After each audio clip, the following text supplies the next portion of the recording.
typically hear referred to as Ipmg. It's part of our alphabet soup in this world.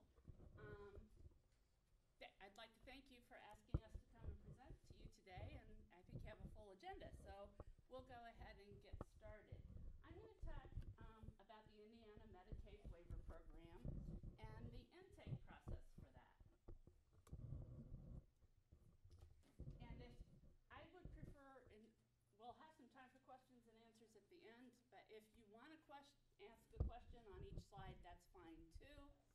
And if I use a term or an abbreviation that's not clear, just kind of give me a sign, because we all tend to fall into the language of our profession and forget that not everybody speaks it.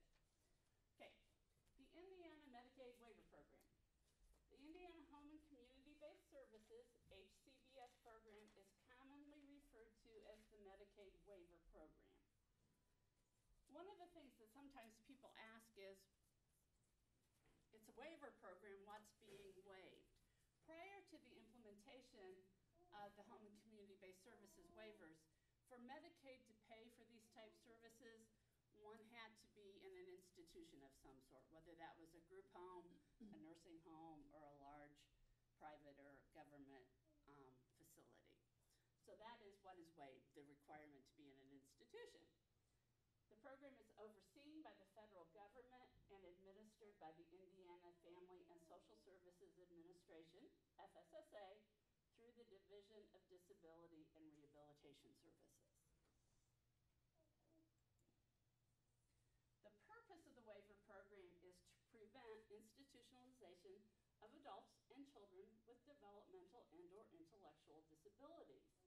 It does this by providing funding for services that are provided in the home and/or in the community by certified waiver providers.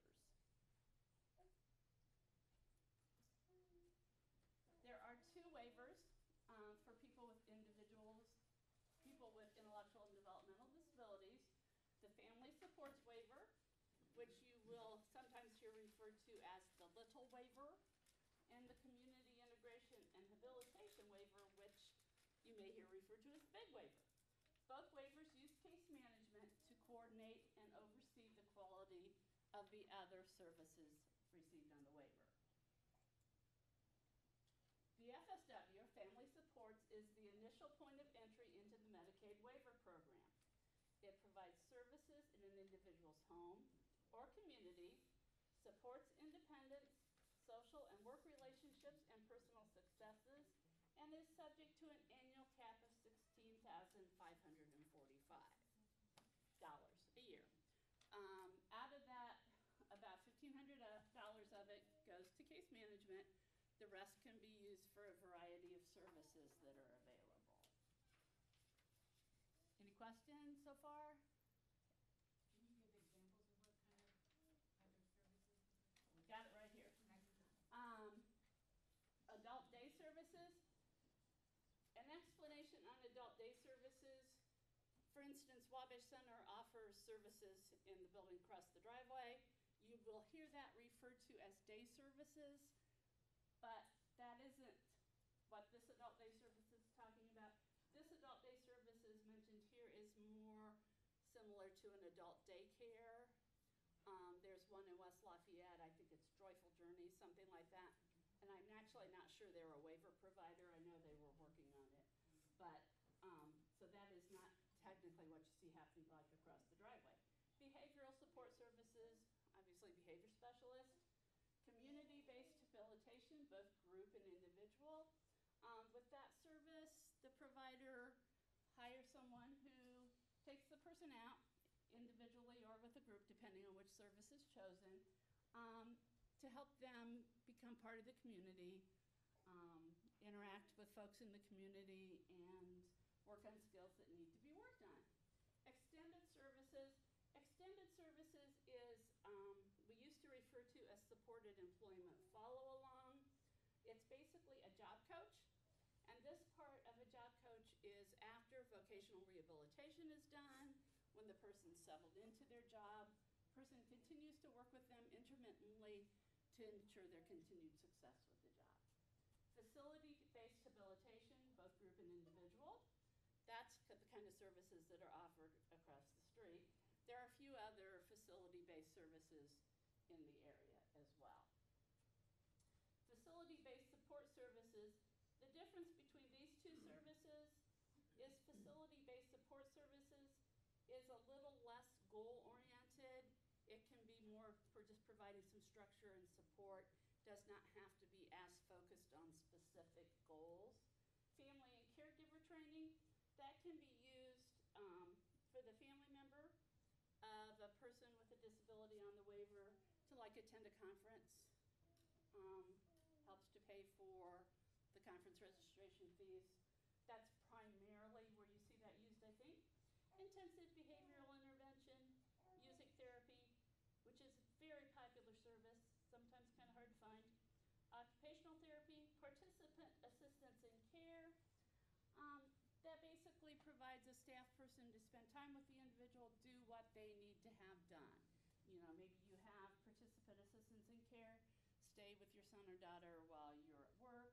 They basically do what they supervise, ensure their safety, do whatever they need done during that time. A personal emergency response system, that's the standard I've fallen, I can't get up kind of thing. Physical therapy, vocational services, those are generally provided in a sheltered workshop setting. Psychological therapy is counseling by a licensed, at least a licensed social worker or up. Recreational therapy, respite service, specialized medical equipment and supplies. Some of those kinds of things that they'll pay for under that include a manual wheelchair, like this weighted vests and blankets, adapted dining equipment, something like the reacher type things, and they will pay for communication devices. One thing I will say on that, it's a question that gets asked a lot, because a lot of people anymore are using iPads or for communication.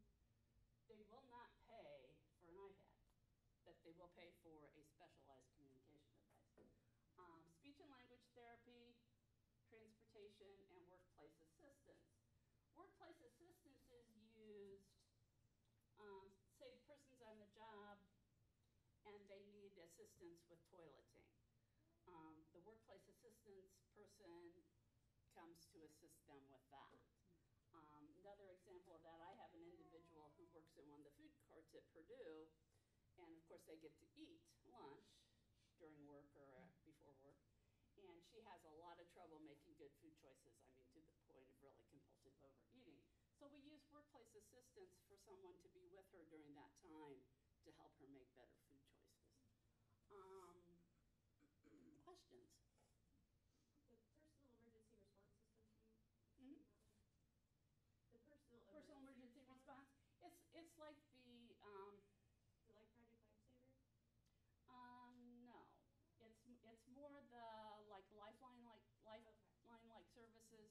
You see them advertised most often for the elderly, where you know you can signal you need assistance and you signal, and the monitoring base gets a signal, calls and asks you what's wrong, send someone.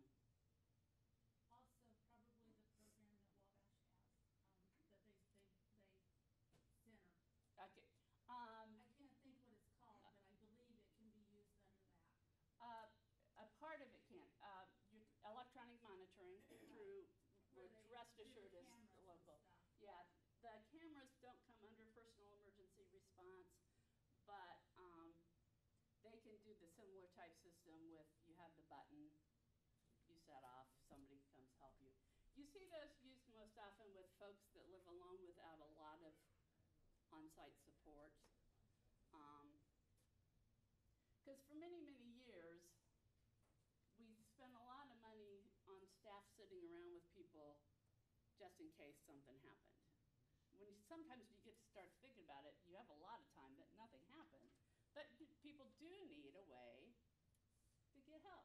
I have an individual that lives alone without a lot of support that has one of these.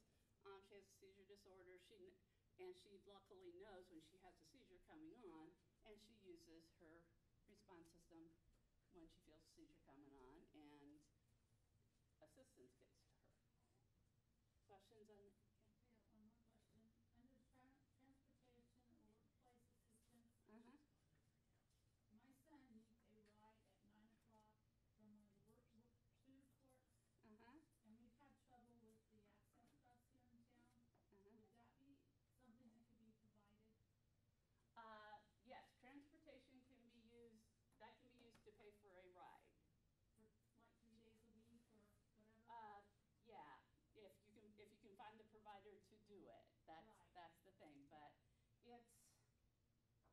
a trip, so that the workplace assistance can't be used for transportation. The participant assistance and care actually could be used, they could transport the person, and then you wouldn't bill transportation, you bill one or the other, so. Thank you. Mm-hmm. Any other questions? Okay, one more. Sure. So if these fall under other services, what does the case manager do? The case manager, actually, we have some slides coming up on that. But what the case manager, first of all, whoever provides your case management is separate from anyone that provides any of the other services. The case management companies cannot provide any waiver service except for case management. A few years, well, which is more than a few years now, there was a very brief window of time where they let providers provide case management. It didn't last very long, and it probably wasn't really the best idea. We, as the case manager, basically kind of oversee. We help you plan, help you pick out the services and the providers, develop the budget and the support plan, and then kind of help to oversee that. But we'll talk more about that in a few minutes. Okay, the CIH, or Community Individual Habilitation Waiver. This provides more comprehensive supports than the FSW, up to 24 hours a day for individuals who meet certain criteria. The annual allocation is based on the severity of the person's disability, and the criteria are loss of primary caregiver, the caregiver is over the age of 80, evidence of abuse and neglect in the current residence, and an extraordinary health and safety risk. So it used to be you could apply basically for either waiver and get put on a waiting list, which was when the waiting list got, pretty big. And you could be on the FSW waiver and be on the waiting list for the CIH. But now they basically limited it to you come in on the FSW, then if one of these things happened, you can be considered for the CIH waiver.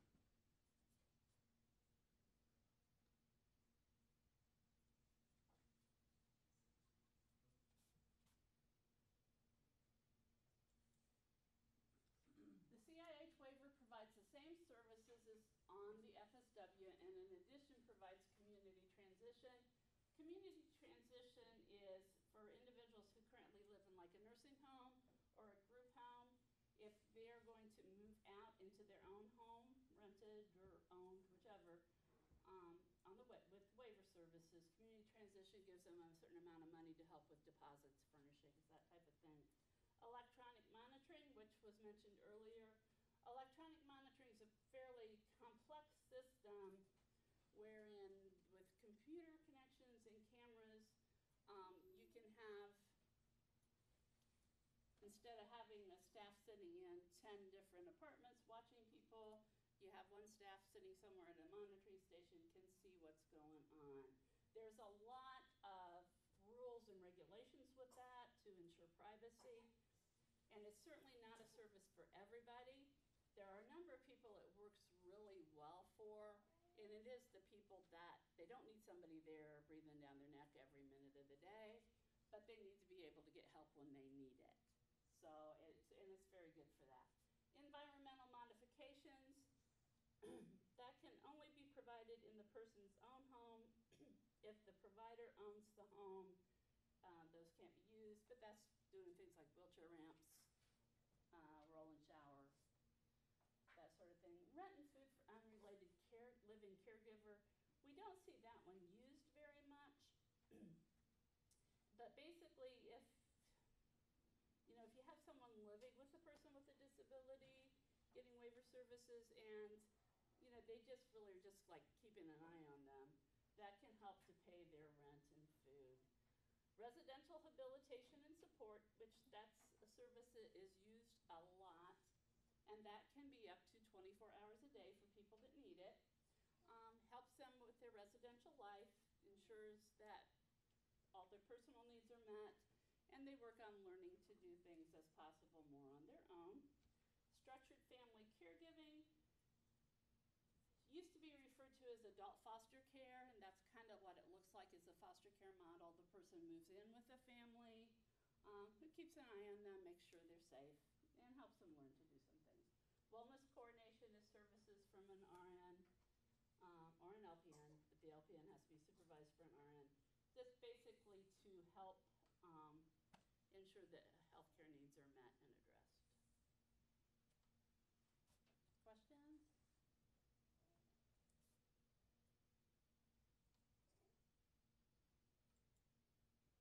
Okay. The overall goal of case management is to enhance your ability to achieve your dreams and goals. Your case manager does this by coordinating your waiver and community services as well as other state and federal benefits and services. Your case manager will help you to understand the waiver program so that you can make informed, educated decisions about your waiver services. We all understand that this is a really complicated system, and that's one of our big roles as a case manager is to help you navigate that. We also keep an eye on, are your providers doing what they're supposed to be doing? And we do that. We will facilitate your person-centered planning process, which is to help identify what it is that you want and need, to write your individualized support plan with your input and input from the team. We will meet with you face-to-face every 90 days to complete a quality checklist and review any health and safety issues. We will hold quarterly meetings with you and your team. Annually, we submit a budget for services to the Division of Disability and Rehabilitation Services, at least annually and more often if there's a change needed throughout the year. Help you with natural supports and to monitor the services provided to ensure the accurate and appropriate implementation of the service plan. In addition to that, I will add, if you are on waiver services, your case manager once a year needs to do an unannounced visit. Most of the time when we show up, we're coming.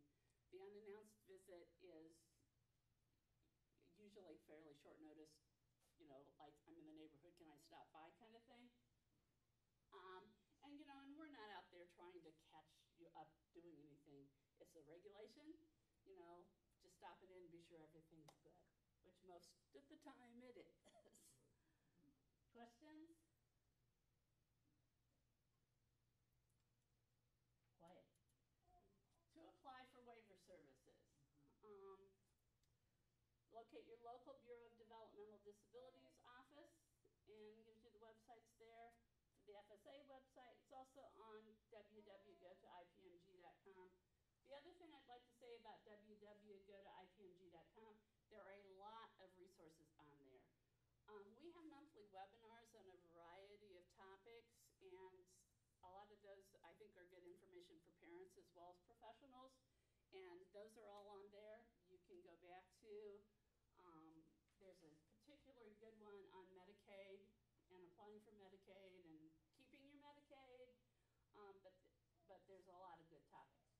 And also, you can access our Medicaid specialist who can help with the Medicaid process as needed. You contact the BEADS office to request an application packet. As an FYI, for Tippecanoe County, the local BEADS office is in Terre Haute.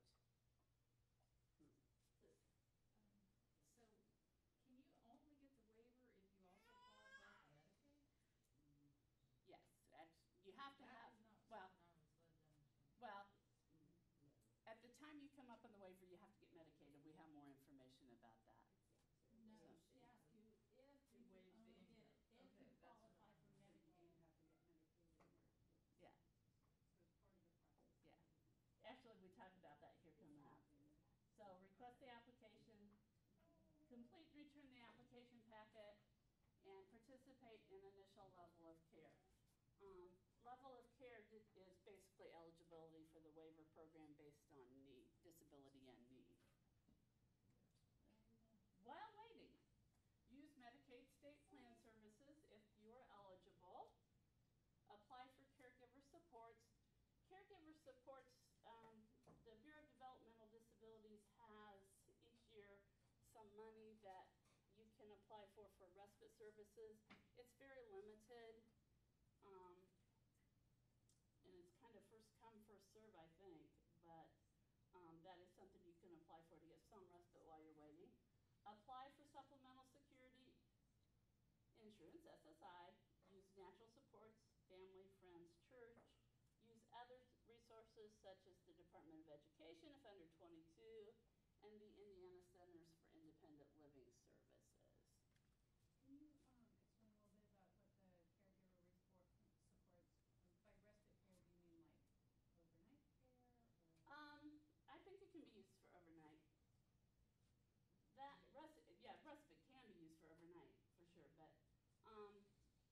the state has a bucket of money that's available each year for people who are not yet on the waiver, and they call that caregiver supports. You apply for that through the BEADS office, which was on the previous slide, and if you're awarded that money, then you can basically then find a provider to do respite services.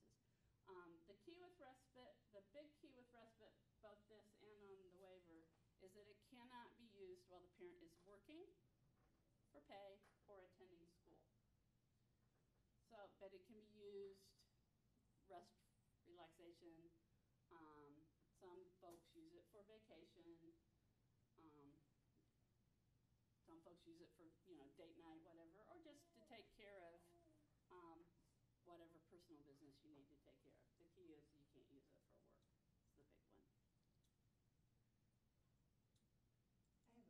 It's the big one. I have a question. Okay. Exactly what do you mean by SSI? And my second part is if someone needs to change their career because they are unable time-wise to care for a disabled child, is there any financial help for going back to school to change careers? For the parent? Yes, for the parent. Not, to be honest, not that I know of. Okay. Yeah.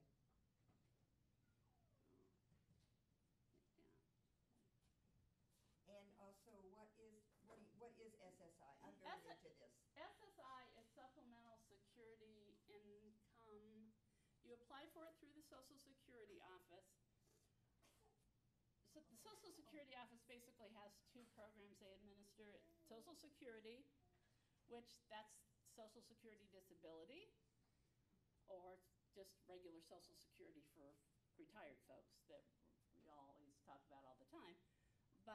And then SSI. SSI is not, to draw Social Security disability or Social Security retirement benefits, you have to have paid into the system, and you draw based on what you paid in. SSI is not based on having paid into the system. It's based on need, and in the case we're talking about disability. And we actually have a slide that goes into that more later. Let me see if I can, we'll just move to that. Okay.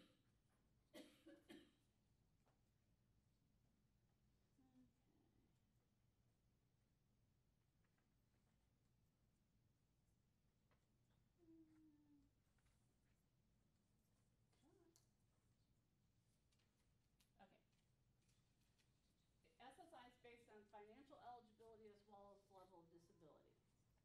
If the applicant's a minor, household income is calculated. If the applicant is an adult, and that's 18, only the individual's income is used in determining financial eligibility.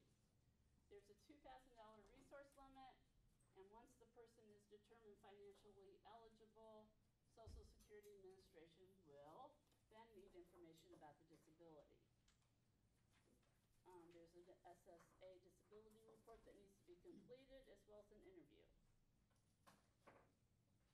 SSA will request disability-related records from such places as special ed, vocational rehabilitation, therapy centers, medical services, and waiver services.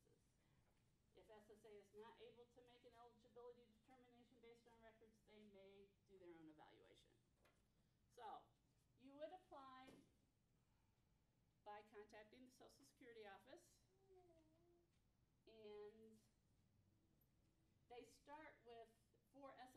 start with the financial piece, because if you don't meet the financial piece, they're not gonna go ahead and do the disability part. So, but keep in mind that for an 18-year-old, only that 18-year-old's income counts. The family income does not. So if I were the parent of an 18-year-old, I would apply for SSI the day he turns 18.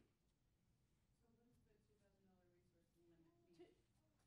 That is savings, basically. So, Vehicles and all the assets? now vehicles not necessarily, well, They waive that if for you that have, vehicle.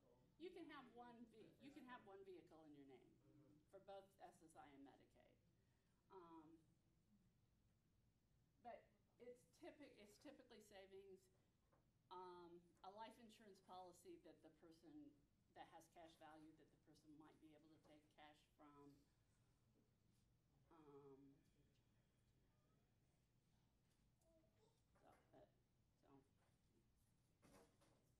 But yes, you can have one vehicle, and I don't think it counts the house. But anyway.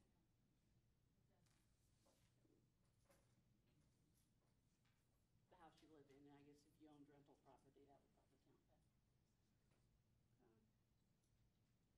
So, and again, on SSI, the person does not have to have a social security account to draw from, because it's not based on that.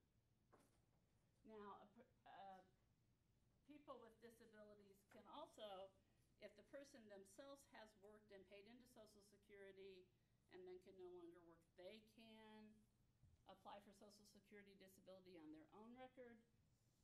At the time that the parent either becomes disabled, retires at the age of 65 and becomes Social Security eligible, or passes, the individual with a disability can apply to receive Social Security benefits on their parent's record.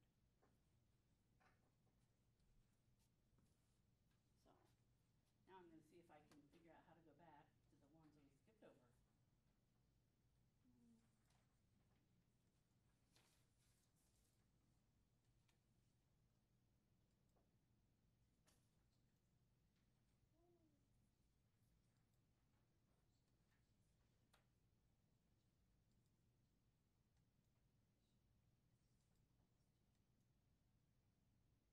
Okay, yes, you do have to be eligible for Medicaid in order to receive waiver services.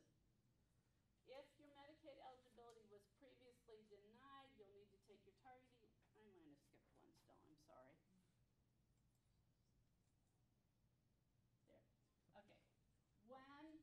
Okay, so you've applied, you did all the stuff with beads, you've applied. When your name comes up, you will get a targeting letter that says you're gonna have a waiver slot available. And then and this is why it's important while you're waiting to keep your address and everything updated with the beads office, and you can do that through the portal, which the information's listed in your handout.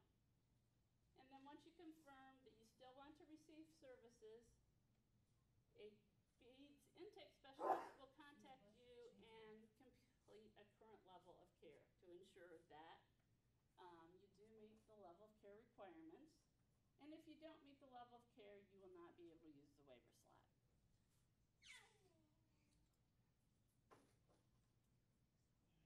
And you do have to be eligible for Medicaid in order to receive waiver services. And you can apply for and manage your DFR benefits, Medicaid, SNAP, and TANF through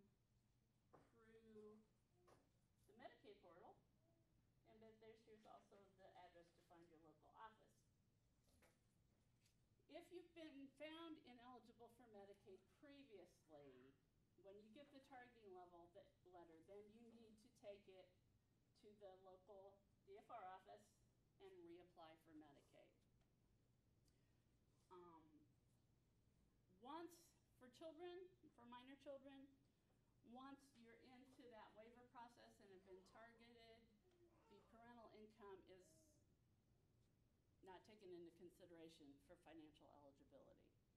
So that may change your previous Medicaid eligibility determination. And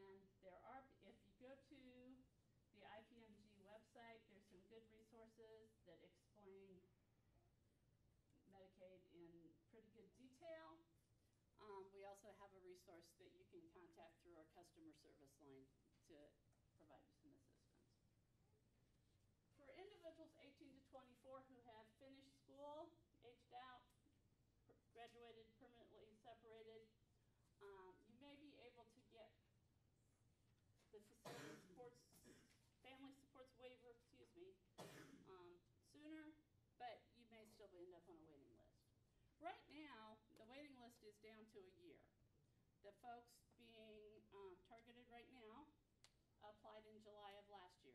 I'll tell you the truth, I never thought I was going to live to see the waiting list be that short. So we have definitely made some progress. So.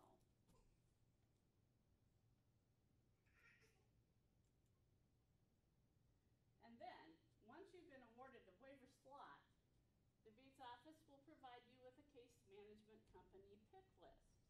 There are, I think, 6, 7, somewhere in there, case management companies at this time.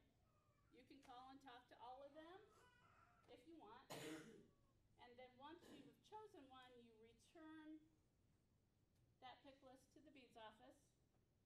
And then you should hear from the case management company you chose once Beats has sent the pick list on to them.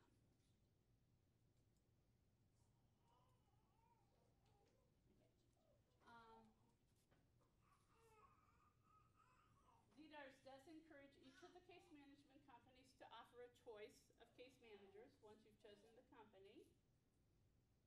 Your case manager helps to determine you what services you want to need. You'll be provided with a pick list for each of those services. And I'll be honest, the pick list is, I don't know if you've ever seen one, it's kind of overwhelming because unfortunately it's not completely accurate in that, because a lot of providers said, well, we serve the whole state. Well, so you get a pick list for Benton County and it says all these people on there, and you call them, they say, we don't serve Benton County. But, so that's kind of hard. We are not, as case managers, allowed to make recommendations. And we can, though, if we know for sure there's somebody on there that really doesn't provide services, we can tell you they've said they really don't provide services here. But that's how you pick a provider. Which I think it's getting more and more difficult to find providers that have the capacity to add people.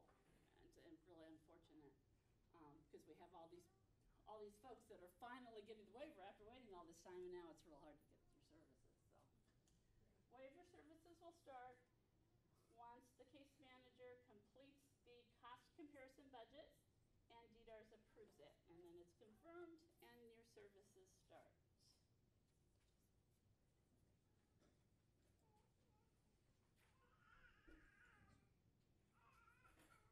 What if I make too much money for Medicaid? How does that work with the waiver? For Medicaid for the disabled, parental income and resource information is not collected nor counted. If the waiver participant themselves has income, if the gross income is more than $29.99 a month, the excess income has to go into what is called a Miller Trust. I don't know a lot about a Miller Trust. I haven't had a lot of experience with that, but basically, the excess income over this dollar amount goes into the Miller Trust. There are a few things it can be used for, and then basically when the person stops receiving waiver services, Medicaid services, the state can then take that money in the Miller Trust against what the state has paid out for services. But that does not go into effect until $21.99 a month. If the waiver participant works and earns more than $1,130 a month, then the person typically needs to be on MedWorks and may have a monthly premium, and that's usually on a sliding scale based on total gross income.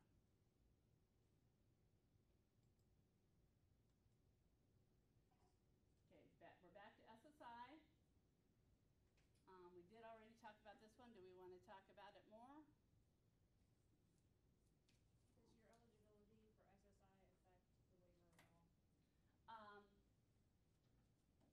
Does your eligibility for SSI affect the waiver at all? Like, for example, we applied for disability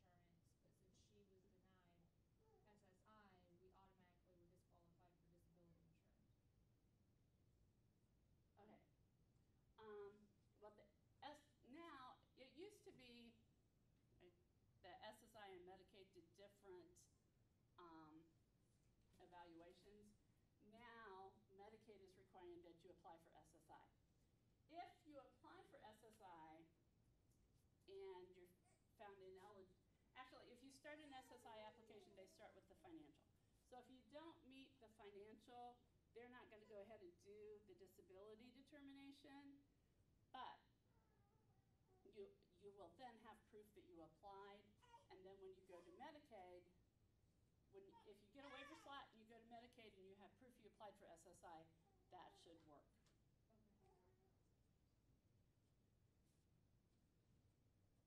Because again, I know that's really complicated and I'm not sure I explained it all that well.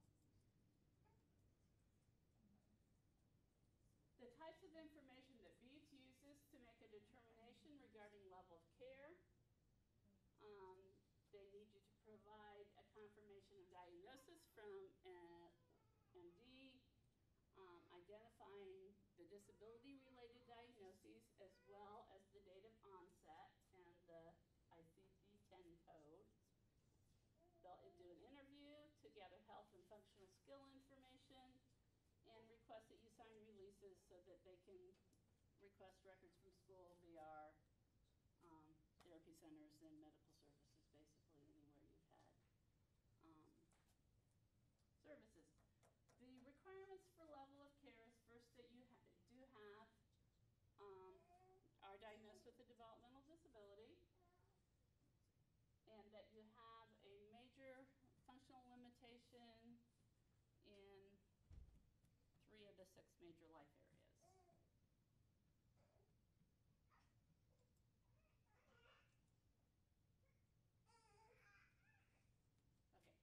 A child is under 18, would he or she need to apply for SSI? If our income is too high, what happens? If you're applying for Medicaid for the disabled, there is a requirement to apply for SSI. If the family is over income for SSI, you still need to apply. You call 800-772-1213, schedule an interview. You don't need to do the disability report if you're pretty sure you're not financially eligible. And at the beginning, you let them know the household income and you're applying as a requirement for Medicaid. That's an important piece. Tell them you're applying as a requirement for Medicaid. If the household income is too great, they end the interview, but you still have your documentation that you applied. So you can then be eligible for Medicaid for the disabled.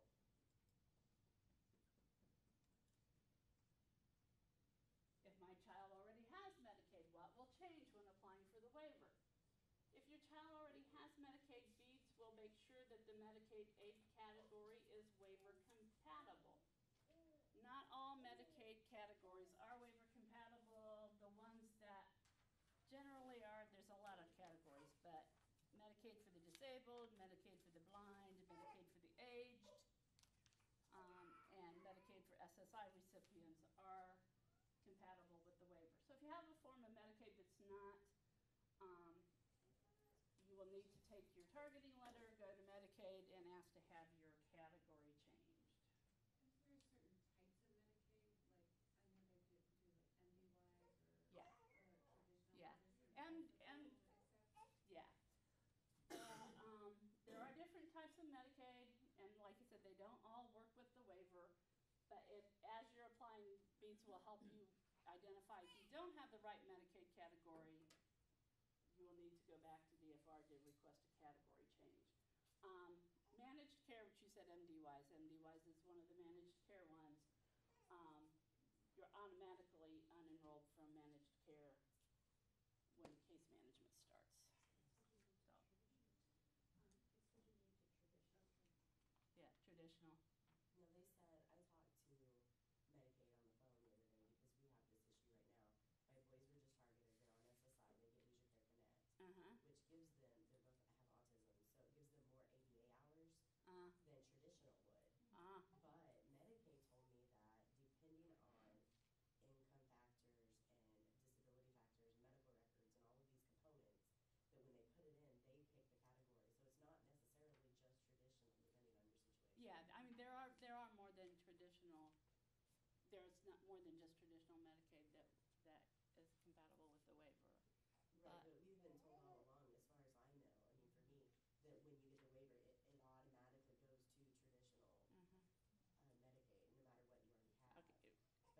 versus managed care.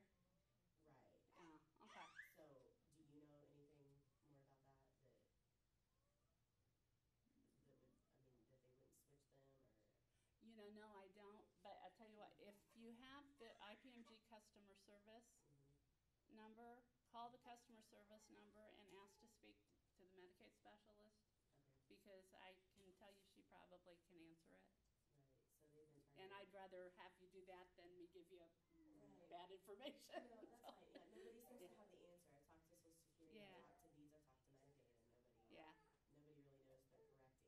yeah. It's kind Well, of that, just do and and see. that's, that, yeah, and, But I don't want that lapse in their ADA, oh, of course not, so. of course not, yeah. So call IPMG customer service, I'm sure she can help you. Okay. She'll research it for you, I bet if she doesn't know.